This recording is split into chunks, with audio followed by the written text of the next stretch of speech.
Greetings and solidarity, fellow anarchists, at home here in Indiana or abroad. This week's episode of Impromptu Action, Anarchist Group's video series, we're going to discuss the I-69 opposition, the Mercero protests in California, today's Millbank Tower student protest against the financial cuts, NASCAR ethanol switch, how it's not green, and also discuss opposition to the southern Indiana logging. I hope you enjoy this week's series.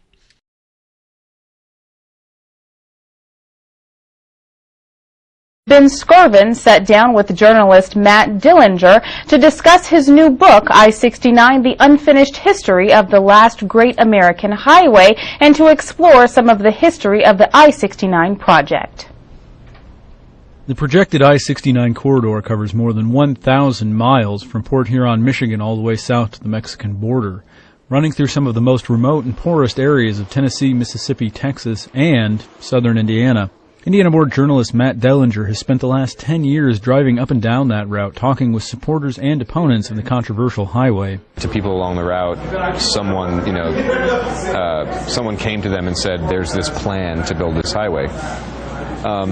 And the real story is that it was just a couple of people sitting around a kitchen table in southern Indiana. Dillinger has been in the Bloomington area this week promoting his book and discussing the highway with local residents. He says many of the opposition groups have taken very different approaches to dealing with the I-69 project. The onslaught of the I-69 interstate highway continues. The Indiana Department of Transportation would like to give Bloomington, Indiana, the Interstate 69 extension that would carry semis day and night right past their town on their way to Mexico and Canada and points in between. Of course, there was natural opposition. Bloomington is very environmentally conscious. Home to Indiana University, people showed in droves to voice their concern. They aren't the only ones, along with the farmers who will lose their land and the environmentalists who are voicing concern for the forests. It is well known the I-69 will also threaten the endangered Indiana bat and take funds from repairing the rest of Hoosier roads that Hoosiers have been complaining about for years. The amount of oil that would be used to contribute to its construction also hasn't been taken into account. As far as construction goes, it has barely even begun, but property is being bought up and plans are being developed. In response to Bloomington's opposition from their Metro Planning Committee, INDOT has threatened to take much-needed funds away from Bloomington that it gets from the state. Without this much-needed section, INDOT would not receive federal funds. Under pressure, the committee had to cave in. The time for legal action was over before it began. We are pissed off at the violent nature of the I-69 highway and will continue to voice our concerns. Stand strong, resistors. Greetings, I am David Haberman, member of the Indiana Forest Alliance and professor of religious studies at Indiana University. And we are now standing in the middle of the backcountry area. This was an area that was created back in the early 1980s. I have with me documentation from the Department of Natural Resources. That first one is a press release from Governor Orr, who was governor of the state back then, and James Ridner, who was the director of the Department of Natural Resources back in 1981. And they announced with great fanfare the creation of the backcountry area, which they say is a designation similar to the federal wilderness area, and go on then to celebrate this as a possible wilderness experience for Hoosiers. And the other documentation that came along with the creation of the forest at that time says that this area is to be enjoyed by the wilderness seeker as a place of solitude and repose. Look around, what incredible beauty.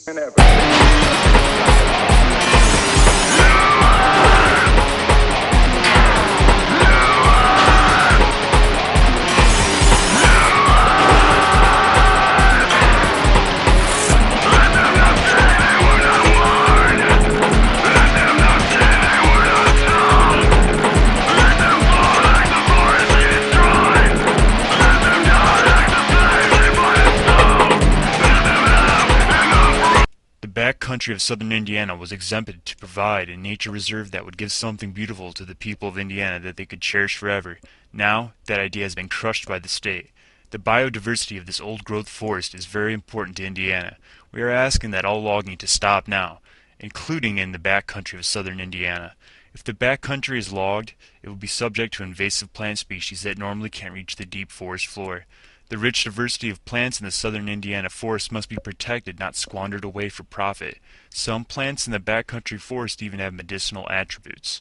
In 2009, the Indiana Forest Alliance worked with state representatives to introduce a bill that would protect the backcountry permanently from logging.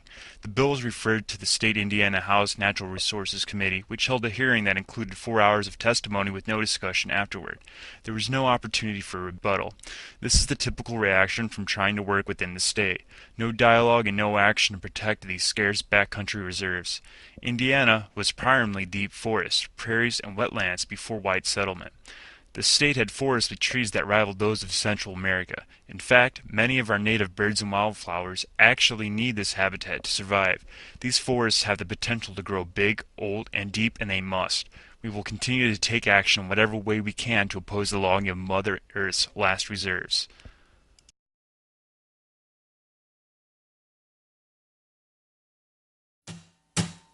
Ya basta. Enough is enough. Ya basta. Enough is enough.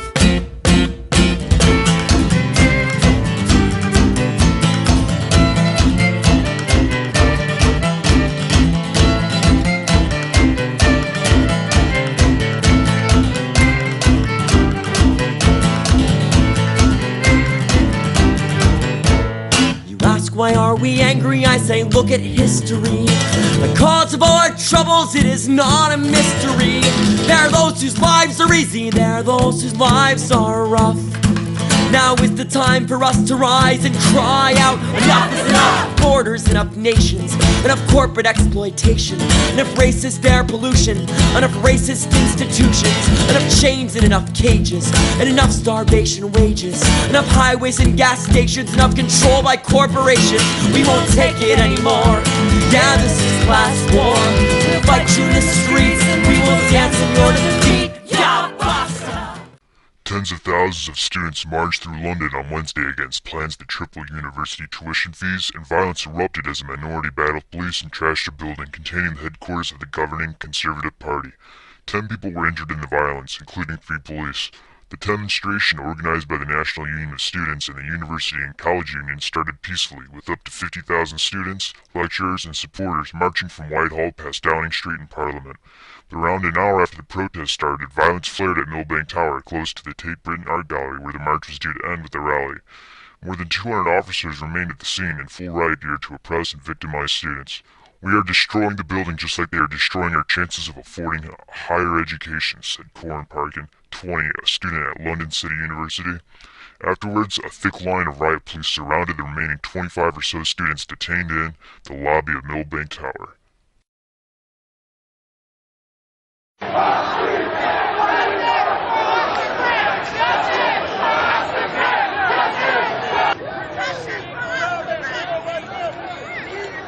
Right to assembly, bro. Right to assembly. Devil for a paycheck.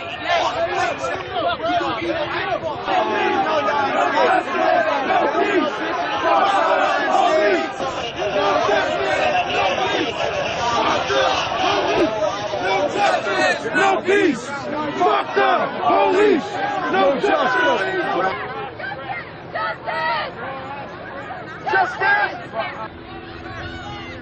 152 people were arrested on November 5th during a march at the Fruitvale BART station following a peaceful rally. The rally, held in front of City Hall in downtown Oakland, was in response to the controversial sentencing of Johannes Maserl in Los Angeles. Maserl, the bastard pig cop guilty of shooting a man to death in his back while handcuffed, received the minimum sentence of 2 years for involuntary manslaughter, which will include 292 days of time already served.